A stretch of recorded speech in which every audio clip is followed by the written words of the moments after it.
अस्सलाम वालेकुम दोस्तों। अगर आप सीटेट पेपर 2 उर्दू मीडियम की तैयारी कर रहे हैं तो आज का ये वीडियो आपके लिए बहुत महत्वपूर्ण होने वाला है। आज हम लेकर आए हैं सीटेट जनवरी 2021 का पेपर 2 उर्दू सब्जेक्ट का। ये PYQ सेशन का हमारा पहला वीडियो है। इस वीडियो में हम सिर्फ प्रश्नों के सही जवाब नहीं देखेंगे बल्कि हर प्रश्न को ध्यान से समझेंगे और जानेंगे कि सही ऑप्शन क्यों सही है और बाकी ऑप्शंस क्यों गलत है।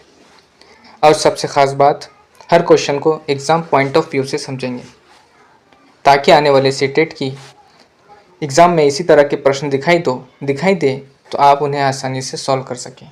दोस्तों, सीटेट में सिर्फ आंसर याद करना काफ़ी नहीं होता। क्वेश्चन को समझना, ऑप्शन को एलिमिनेट करना और सही आंसर तक पहुंचना, यही आपकी सही सफलता की स्ट्रेटेजी है। इसलिए वीडियो को आखिर तक ज़रूर देखिए क्योंकि बीच बीच में आपको ऐसे इंपॉर्टेंट कॉन्सेप्ट और ट्रिकी क्वेश्चन मिलेंगे जो आपके एग्ज़ाम में बहुत काम आ सकते हैं। और हाँ दोस्तों, अगर आप सीटेट, महा TET और टीचर रिक्रूटमेंट एग्ज़ाम की तैयारी कर रहे हैं तो पटेल्स लर्निंग हब को ज़रूर सब्सक्राइब कीजिए।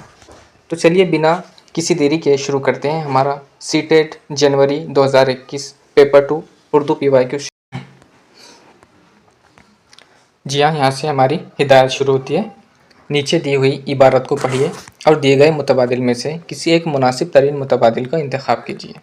MS सुब्बालक्ष्मी ने ऐसे ख़ानदान में आँख खोली जो क्लासिकी संगीत का दिलदादा था। उनकी वालिदा वीणा बजाने में और दादी वायलिन बजाने में कमाल रखती थी। सुब्बालक्ष्मी ने संगीत की इब्तिदाई तरबियत अपनी माँ से हासिल की। सुब्बालक्ष्मी की आवाज़ गायकी में फितरी हुस्न था। जब उनके वतन में उनकी शोहरत फैली तो उनके वालिदा ने उन्हें मद्रास ले जाने का फ़ैसला किया ताकि दूर दराज के लोग भी उनकी सलाहियत से आगाह हो सके। उस ज़माने में स्टेज पर औरतों के गाने का रिवाज नहीं था, लोग उसे मायूब समझते थे। सुब्बालक्ष्मी ने इस रिवायत को तोड़ने का इरादा कर लिया और स्टेज पर अपने फ़न का मुजाहरा करने की ठान ली। उन्होंने बहुत जल्द अपनी सलाहियतों का लोहा मनवा लिया और उनके हुनर की खुशबू हर तरफ फैल गई। उनकी शख्सियत में गैर मामूली मतानत और पाकीज़गी भी थी। लोग उनकी आवाज़ से मोहब्बत करते थे और उन्हें एहतराम की नज़र से देखते थे। इस तरह यह हमारा पैसेज है। हमने पैसेज पढ़ ली। अब पैसेज पर 9 से 10 सवालात होते हैं। जब हम पैसेज पढ़ते हैं तो हमारी ट्रिक ये है कि हम पैसेज को पूरा पढ़ते हैं और जो जो हमको मेन पॉइंट लग रहे हैं उसको टिक मार्क करते हुए, अंडरलाइन करते हुए चलते हैं। अब हम यहाँ पे देखेंगे इस पर क्वेश्चन क्या बना। क्वेश्चन नंबर 91 यानी उर्दू का हमारा उर्दू सेक्शन का पहला सवाल, सुब्बालक्ष्मी की आवाज़ और गायकी में क्या था। हमने पैसेज में पढ़े कि सुब्बालक्ष्मी की आवाज़ और गायकी में फितरी हुस्न था।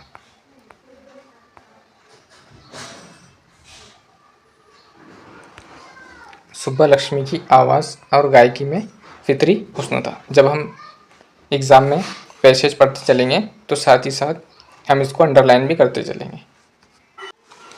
क्वेश्चन नंबर 92, सुब्बालक्ष्मी की वालिदा ने उन्हें मद्रास ले जाने का फ़ैसला क्यों किया। हमने पैसेज में पढ़ा कि उनकी वालिदा ने मद्रास ले जाने का फ़ैसला किया ताकि दूर दराज के लोग भी उनकी सलाहियत से आगाह हो सके। दूर दराज के लोग भी उनकी सलाहियत से आगाह हो सके, ये हमने पैसेज में पढ़ा। इसलिए हम जो सही आंसर है उसको ही टिक मार्क कर रहे हैं क्योंकि बाकी इसमें अदर ऑप्शन को पढ़ के कोई फ़ायदा नहीं है। अगला क्वेश्चन है, उस ज़माने में स्टेज पर औरतों के गाना गाने को क्या समझा जाता था। लोग उसे मायूब समझते थे। औरतों के गाने का रिवाज नहीं था, लोग उसे मायूब समझा जाता था। ऑप्शन नंबर 3 हमारा सही ऑप्शन है। अगला क्वेश्चन देखेंगे हम, सुब्बालक्ष्मी ने रिवायत को तोड़कर क्या करने की ठानी। कौन सी रिवायत को स्टेज पर अपने फ़न का मुजाहरा करने की ठानी। यहाँ पर हमारा सवाल का जवाब है कि स्टेज पर फ़न का मुजाहरा करने की ठानी। इसका सही ऑप्शन ऑप्शन नंबर 2 है। अगला क्वेश्चन, सुब्बालक्ष्मी की शख्सियत कैसी थी। अब हम 4 ऑप्शन देखेंगे इसमें। उनमें गैर मामूली मुतानत और पाकीज़गी थी, उनमें खुलूस और मोहब्बत का जज्बा था, वो नेक दिल और हमदर्द थी, उनमें जहानत और मतानत थी। ऑप्शन नंबर 1 हमारा सही ऑप्शन है, उनमें गैर मामूली मतानत और पाकीज़गी थी। पैसेज में हमारे सवाल का जवाब उनकी शख्सियत में गैर मामूली मुतानत और पाकीज़गी भी थी। अगला क्वेश्चन देखेंगे हम। फ़न की जमा। फ़न की जमा होता है फ़ुनून होता है। फ़न की जमा फ़ुनून होता है। अब ये भी लफ्ज़ पैराग्राफ से लिया गया है। उसके बाद में मोहब्बत का मुतज़ाद क्या होगा? मोहब्बत का उलट नफ़रत होगा। अगला क्वेश्चन, एम.एस. सुब्बालक्ष्मी का ख़ानदान किस संगीत का दिलदादा था? पैसेज में हम उसका जवाब देख रहे हैं, क्लासिकी संगीत का दिलदादा था। क्लासिकी संगीत, इसका सही ऑप्शन ऑप्शन नंबर 2 क्लासिकी संगीत का दिलदादा था।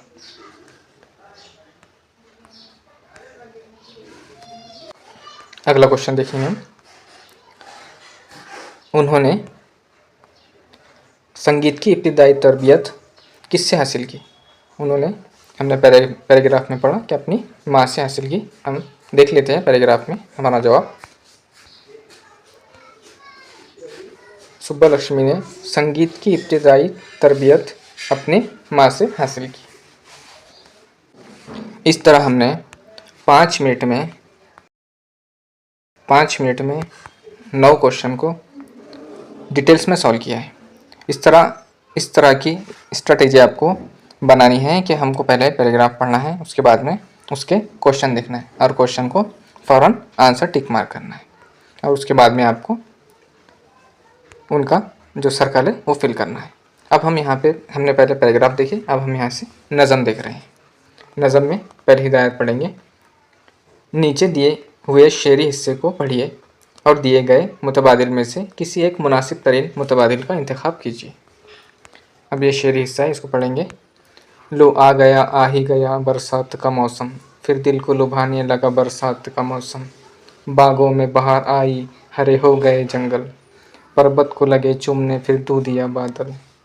आमों की बड़ी डालों पे बंधने लगे झूले, ये शर्त है वो झूले जो आकाश को छूले। दुनिया सभी गाने लगी मस्ती के तराने, एक साल में आते हैं ये दिन रात सुहाने।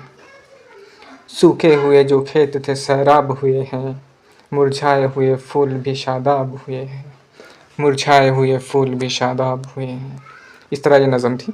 अब नज़म पर पहला क्वेश्चन है, पर्वत को कौन चूमने लगे हैं? पर्वत को कौन चूमने लगे हैं? हालांकि हमने अभी पढ़े, ऑप्शन में हम जैसे देखेंगे तो दूधिया बादल, काले बादल तो पढ़े नहीं हमने, गहरे बादल भी नहीं पढ़े, सिया बादल भी नहीं पढ़े। हमने जो अभी नज़म पढ़े तो उसमें हमने देखे कि दूधिया बादल पर्वत को चूमने लगे।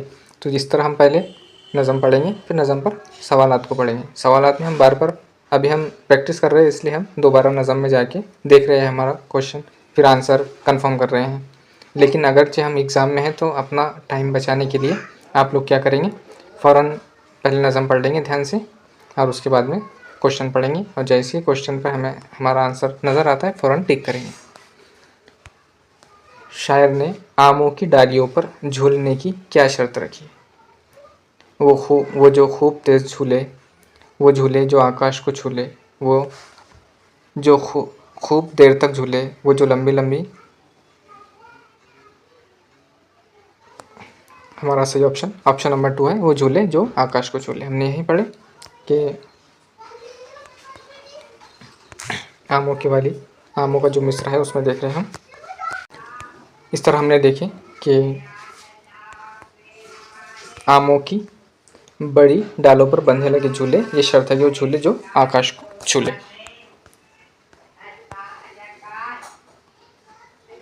अगला क्वेश्चन देखेंगे हम। बरसात की वजह से खेत सैराब होने के साथ साथ कौन से फूल शादाब हुए हैं? तो हमने देखे ना गुलाब का नाम है, ना सूरजमुखी का नाम है, ना चमेली का नाम है। उसमें हमने देखे कि मुरझाए हुए फूल शादाब हुए हैं। तो ये हम फ़ौरन देखेंगे। इस तरह ये ट्रिक से हम बाकी रॉन्ग आंसर को एलिमिनेट करेंगे और जो सही आंसर है उसको टिक करेंगे। हमारा सही आंसर ऑप्शन नंबर 1 है। ये हमारी ट्रिक है कि हम किस तरह सही एक्यूरेट आंसर भी चूज़ करें और अपना एग्ज़ाम में कीमती वक्त भी बचाएं। दुनिया सभी गाने लगी, सभी गाने लगी हमने पढ़े। हस्ती नहीं था उसमें, मस्ती था उसमें, खुशी और मसरत। तो हमने देखे कि दुनिया मस्ती के तराने गाने लगी। तो इस तरह हम एलिमिनेट करेंगे जो हमने नज़म में नहीं पढ़े, वो वर्ड आते हैं, वो हुर्फ आते हैं, तो हम उनको एलिमिनेट करेंगे। जो पढ़े हम उसको देखेंगे। अब हमने देखे यहाँ दुनिया गाने लगी, मस्ती के तराने।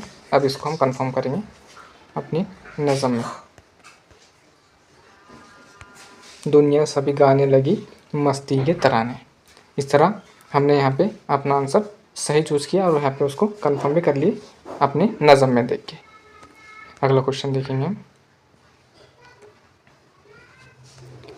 दिन का मुतज़ाद क्या है? दिन का मुतज़ाद, दिन का मुतज़ाद होता है रात। रोज़ सुबह और शब, रोज़ सुबह और शब नहीं होंगे, हालांकि यहाँ पे रात दिया हुआ है इसलिए हमारा सही आंसर रात होगा। आप कंफ्यूज ना हो, शब को ना लगा दे क्योंकि यहाँ पे रात भी है। अगला क्वेश्चन देखेंगे हम। शायर ने किस मौसम को दिल के लुभाने वाला कहा है? अब हमने देखे ये पूरी नज़म ही किस चीज़ पर लिखी गई है। ये तो बरसात के मौसम पर लिखी हुई नज़म है, तो हमको बाकी जो ऑप्शंस हैं उनको पढ़ने की ज़रूरत ही नहीं है कि हम बाहर का मौसम हमने पढ़े ही नहीं। अभी सर्दी का भी उसमें कोई जिक्र नहीं था, गर्मी का भी कोई जिक्र नहीं था। ये बरसात के मौसम की नज़म है। तो शायर ने किस मौसम को दिल को लुभाने वाला कहा है? बरसात के मौसम को। अब हम यहाँ इसको कंफर्म कर लेंगे। लो आ ही गया बरसात का मौसम, फिर दिल को लुभाने लगा बरसात का मौसम। तो हमारा सही आंसर बरसात का मौसम। इस तरह हमने नज़म पढ़े और उसके तमाम सवालात के सही जवाब भी दे दिए हैं। अब हम अगला इसमें टॉपिक देखेंगे। पहले पैसेज देखें, फिर नज़म देखें। अब हम देख रहे हैं हिदायत। नीचे दिए हुए सवालों को पढ़िए और दिए गए मुतबादिल में से किसी एक मुनासिब तरीन मुतबादिल का इंतखाब कीजिए। हर ज़बान के, अब यहाँ से ग्रामर शुरू हो रहा है हमारा उर्दू का। हर ज़बान के अपने कवायद होते हैं और ये किसके ताबे होते हैं? ये रियासत के ताबे नहीं होंगे, मरकज़ के ताबे नहीं होंगे, रस्मुल ख़त के भी ताबे नहीं होंगे। ये अपने उसूलों के ताबे होते हैं। हर ज़बान का के कवायद होते हैं और उसूलों पर कवायद बनते हैं। अगला क्वेश्चन है, सह लिसानी फार्मूले के मुताबिक तीसरी ज़बान होती है। सह लिसानी फार्मूला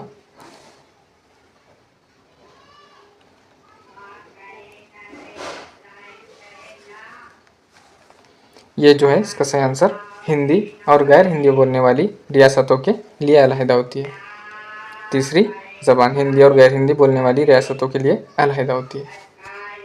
अगला क्वेश्चन देखेंगे हम। एक उस्ताद क्लासरूम में बेटी बचाओ बेटी पढ़ाओ का पोस्टर लाता है और उसे दीवार पर चस्पा कर देता है। वो तुलबा से उसे बगौर देखने और फिर उससे मुतालिक एक इक़्तिबास लिखने के लिए कहता है। यहाँ ज़बान के उस्ताद के ज़रिए इस्तेमाल करदा पोस्टर क्या है? अब यहाँ पे जो पोस्टर लाया है क्लास टीचर ने, ये क्या है? उर्दू का मौलिम है और उन्होंने क्या किए, दीवार पे लाके एक टीचिंग एड्स, एक पोस्टर जिस पे लिखा हुआ है बेटी बचाओ बेटी पढ़ाओ, उसका पूरा पोस्टर वहाँ पे चिपका दिए और तुलबा से उसे बगौर देखने और फिर उससे मुतालिक एक मजमून लिखने के लिए कहता है। यहाँ ज़बान के उस्ताद के ज़रिए इस्तेमाल करदा पोस्टर क्या है? इसके ऑप्शन पढ़ेंगे हम। मुस्तनद मवाद, मरबूत मवाद, दुरुस्त मवाद और बेकार मवाद। इसका सही ऑप्शन नंबर 1 मुस्तनद मवाद है। यहाँ पर टीचर ने टीचिंग एड्स का इस्तेमाल किया है, पोस्टर को पूरी तरह इस्तेमाल किया है और बच्चे उसे देखकर समझकर उसके बारे में इक़्तिबास लिखते हैं। अगला क्वेश्चन देखेंगे हम। रवानी का मतलब क्या है? रवानी ऑप्शन 1 बगैर गलती के लिखना, ऑप्शन 2 कवायद के उसूलों की साफ साफ वजाहत और इस्तेमाल। ऑप्शन 3 जुमलों की दुरुस्त अदायगी। और ऑप्शन 4 बरजस्तगी के साथ अपने इजहार के लिए बोलना, पढ़ना और लिखना।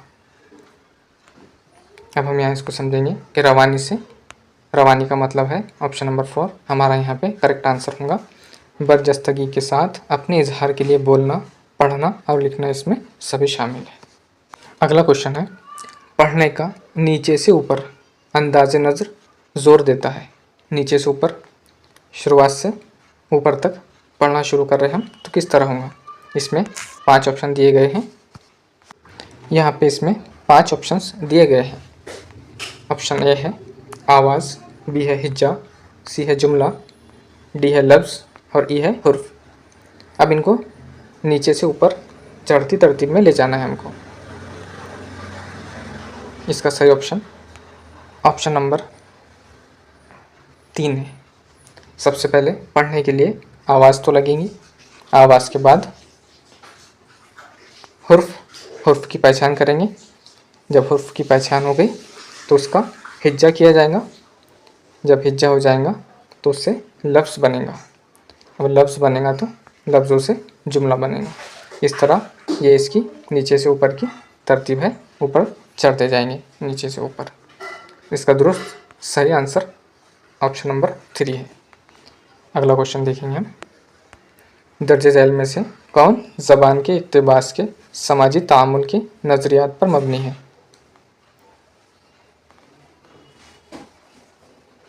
इसके ऑप्शन देखेंगे हम, ज़बान की आमोज़गार का साबिका काबिल फ़हम मतन से पढ़ना चाहिए, मतन के अशकाल की सतह थोड़ी ऊंची होनी चाहिए। ऑप्शन 2 है ज़बान की आमोजिश उस वक्त हो सकती है जब निसाब से परे किसी ज़बान पर तवज्जो दी जाए। ऑप्शन 3 है ज़बान की आमोजिश उस वक्त हो सकती है जब उन्हें नकल करने और उसे बेहतर बनाने की कोशिश का मौका मिले। ऑप्शन 4 है ज़बान के आमोज़गार के लिए ज़रूरी है कि उसे दूसरों के साथ मानी पर तबादला ख्याल और बहस मुबाहसे का मौका मिले। तो इसमें दुरुस्त और करेक्ट आंसर ऑप्शन नंबर 4 लग रहा है यहाँ पे। ऑप्शन नंबर 4 हमारा सही आंसर है कि ज़बान के आमोज़गार के लिए ज़रूरी है, ज़बान सीखने वाले के लिए ज़रूरी है कि वो उसे दूसरों के साथ मानी पर तबादला ख्याल और बहस मुबाहसा का उसे मौका मिले, उससे बातचीत करने का मौका मिले। क्वेश्चन नंबर 112 ज़ैली महारत की हैसियत से पेश गोई का ताल्लुक़ है। ज़ैली महारत की हैसियत से पेश गोई का, यहाँ पे जो ऑप्शन है, ऑप्शन में से हमें करेक्ट आंसर निकाला है। मसूदा तैयार करना, तखलीस करना, नोट तैयार करना या पढ़ना। यहाँ पे हमारा करेक्ट आंसर ऑप्शन नंबर 4 है, पढ़ना। ये ज़ैली महारत है। अगला क्वेश्चन देखेंगे हम, जब तुलबा मुलाज़मत के बेहतरीन मौक़े के लिए ज़बान सीखते हैं तो ज़बान सीखने का मुहर्रिक होता है। जब तुलबा मुलाज़मत के बेहतरीन मौक़े हासिल करने के लिए ज़बान सीखते हैं तो ज़बान सीखने का मुहर्रिक होता है। ऑप्शन 1 फितरी या बातिनी, ऑप्शन 2 खारजी, ऑप्शन 3 मुलाज़मत और ऑप्शन 4 अना मरकूज़। इसका सही ऑप्शन ऑप्शन नंबर 2 है, खारजी होता है। ज़बान सीखने का मुहर्रिक खारजी होता है। अब हम फितरी, बातिनी, खारजी इसको एक अलग से वीडियो में शॉर्ट में समझेंगे। अगला क्वेश्चन देखते हैं हम, ज़बान के मौसर क्लास की सबसे अहम खुसूसियत आमोज़गारों को डैश डैश का मौका फराहम करती है। ज़बान की मौसर क्लास की सबसे अहम खुसूसियत आमोज़गारों को डैश का मौका फराहम करती है। ऑप्शन पढ़ेंगे, तायुन, कद्र, नक्ल, तामुल और गलतियों को कम करना। इसमें हमारा करेक्ट आंसर ऑप्शन नंबर 3 है, तामुल का मौका फराहम करती है। ज़बान की मौसर क्लास की सबसे अहम खुसूसियत आमोज़गारों को तामुल का मौका फराहम करती है। अगला क्वेश्चन देखें, शमूलियती क्लासरूम में तदरीस के वक्त ज़बान के उस्ताद को क्या करना चाहिए। बासलाहियत तुलबा को कमज़ोर तुलबा का ख्याल रखने के लिए कहें, मुख्तलिफ आमोज़िशी अंदाज़ अपनाते हुए आमोज़िशी अमल में उनकी मदद करें, उनके मसाइल के हल के लिए प्रिंसिपल से खुसूसी तरबियतकारी की सिफारिश करें। ये तो नेगेटिव वाला हो गया प्रिंसिपल को। ऑप्शन 4 है, इसकी यकीन दहानी कराए कि वो स्कूल में अपने 6 घंटे खामोशी से मुकम्मल करते हैं। तो यहाँ पे तो हमें हमारा सही आंसर ऑप्शन नंबर 2 साफ नज़र आ रहा है। बाकी इसमें तो ये और 4 और 3 नेगेटिव सेंस के ऑप्शन हैं और 1 और 2 में कन्फ्यूज़न हो सकती है, लेकिन यहाँ पे हमारा सही आंसर ऑप्शन नंबर 2 है। ये शमूलियती क्लासरूम में यानी तमाम उसमें लड़के लड़कियों वाली क्लासरूम में तदरीस के वक्त ज़बान के उस्ताद को चाहिए कि जितने भी कैंडिडेट्स जितने भी तुलबा उसमें शामिल हैं मुख्तलिफ आमोज़िशी अंदाज़ अपनाते हुए आमोज़िशी अमल में उनकी मदद करें। ये उस्ताद का किरदार है, उस्ताद का काम है। ऑप्शन नंबर 2 हमारा यहाँ पे करेक्ट आंसर है। क्वेश्चन नंबर 116, ज़बान की महारत के लिए सबसे अहम आमिल कौन सा है? ज़बान की महारत के लिए सबसे अहम आमिल कौन सा है? इसका ऑप्शन देखेंगे हम। सही तलफ़ुज़ के साथ पढ़ना, दरसी किताब के सबक के आखिर में दिए हुए मशक़ों को करना, दुरुस्तगी और रवानी को फ़रोग़ देना, तदरीस के सस्ते या मुफ्त इमदादी अशिया का इस्तेमाल करना। ज़बान के महारत के सबसे अहम आमिल कौन से हैं? इसका सही ऑप्शन नंबर 3 हमारा सही आंसर होगा कि दुरुस्तगी और रवानी को फ़रोग़ देना। अगला क्वेश्चन है, ज़बान का एक मौसर उस्ताद क्या हो सकता है? इसके ऑप्शन पढ़ेंगे। ये पेडागोजी के क्वेश्चन है। उस्ताद के बात करने का वक्त ज़्यादा करता है, तुलबा के बात करने का वक्त ज़्यादा करता है, तुलबा के बात करने का वक्त कम करता है, ग्रुप में और जोड़ों में किए जाने वाले काम को कम करता है। एक मौसर उस्ताद तुलबा को बात करने का ज़्यादा वक्त फराहम करता है, उनको उनके बात करने का मौका बढ़ाता है ताकि वो जितने बात करेंगे जितने सवाल करेंगे उतना उनका कन्फ्यूज़न दूर होगा, इसलिए वो मौके देता है तुलबा को बात करने के। अगला क्वेश्चन देखेंगे हम। मुख्तलिफ रंग बिरंगे तस्वीर से मुज़य्यन माहौल और आमोजिश का हिस्सा है। यहाँ पे 2 खाली जगह दी हुई है। मुख्तलिफ रंग बिरंगे तस्वीर से मुज़य्यन माहौल डैश डैश